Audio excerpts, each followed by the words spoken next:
बच्चों, let's read the question. The question says read the following statements and choose the correct ones. First, mature ovules in which micropyle comes to lie close to the funiculus. The ovule is anatropous. Second, micropyle, chalaza and hilum lie in a straight line. The ovule is said to be orthotropous. Third, megasporangium along with its protective integuments is called ovule. Question में हमें कुछ statement दिए हैं और हमें बोला है कि हमें इन स्टेटमेंट में से करेक्ट स्टेटमेंट्स को चूज करना है. फर्स्ट स्टेटमेंट सेज कि मैच्योर ओव्यूल्स जिनमें माइक्रोपाइल और फ्यूनिकुलस एक दूसरे के क्लोज एसोसिएशन में होते हैं उन्हें हम क्या कहते हैं? एनाट्रोपस ओव्यूल्स कहते हैं. सेकेंड स्टेटमेंट में कहा गया है एक ऐसा ओव्यूल जिसमें माइक्रोपाइल, चलाजा और हाइलम स्ट्रेट लाइन में लाई करें, उस ओव्यूल को हम कहते हैं ऑर्थोट्रोपस. थर्ड स्टेटमेंट में कहा गया है मेगास्पोरांजियम अलॉन्ग विथ प्रोटेक्टिव इंटेग्यूमेंट को हम क्या कहते हैं? ओव्यूल कहते हैं. So let's start with the key concept. इस क्वेश्चन में हमारा क्या की कॉन्सेप्ट यूज होगा? मेगा स्पोरांजियम. तो मेगास्पोरांजियम क्या होता है? Female part of a plant होता है. अब जो मेगास्पोरांजियम होता है उसमें क्या प्रेजेंट होता है? प्रोटेक्टिव लेयर्स प्रेजेंट होती है. प्रोटेक्टिव लेयर्स प्रेजेंट होती हैं और इन प्रोटेक्टिव लेयर्स को क्या कहते हैं हम? इंटेग्यूमेंट्स कहते हैं.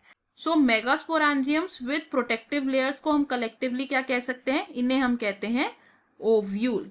ओव्यूल क्या है? मेगास्पोरांजियम विद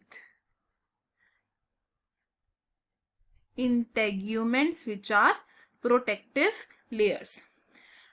अब अगर हम बात करें टाइप्स ऑफ ओव्यूल की, तो सबसे कॉमनली देखा जाने वाला ओव्यूल कौन सा है? एनाट्रोपस ओव्यूल होता है. इन डायग्राम्स में हम क्या देख रहे हैं? This is anatropous ovule and second one here is orthotropous ovule.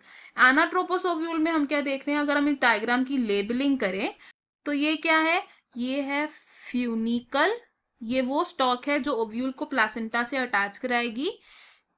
This here is the junction between ovule and funicle जिसे हम क्या कहते हैं? हाइलम. कुछ प्रोटेक्टिव लेयर्स जिन्हें हम कहते हैं इंटेग्यूमेंट्स. और अंदर क्या प्रेजेंट है? एम्ब्रियो सैक प्रेजेंट है. अब एक ओव्यूल के दो एंड्स होते हैं.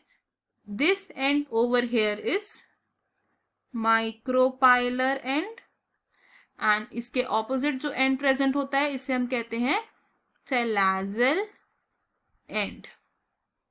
तो एनाट्रोपस ओव्यूल में हम क्या देखते हैं कि माइक्रोपाइल और फ्यूनिकुलस एक दूसरे के साथ लाई करता है, यानी कि एक दूसरे के पास लाई कर रहे हैं ये. सो एनाट्रोपस ओव्यूल का क्या कैरेक्टरिस्टिक है? Micropyle and funiculus base lie close to each other. और ये क्या है? Most common type of ovule जो हम एंजियोस्पर्म्स में ऑब्जर्व करते हैं. सेकेंड टाइप ऑफ ओव्यूल क्या है हमारा? Orthotropous ovule. तो ऑर्थोट्रोपस ओव्यूल में अगर हम लेबलिंग करें तो ये क्या है? These are integuments. This is funicle and hilum and इस एंड को हम क्या कहते हैं? Micropylar end and opposite end is chalazal end. Chalazal end और हाइलम एक स्ट्रेट लाइन में लाई कर रहे हैं. तो दिस इज द ऑर्थोट्रोपस. इसकी कैरेक्टरिस्टिक क्या है? Micropyle, chalaza and hilum lie in straight line.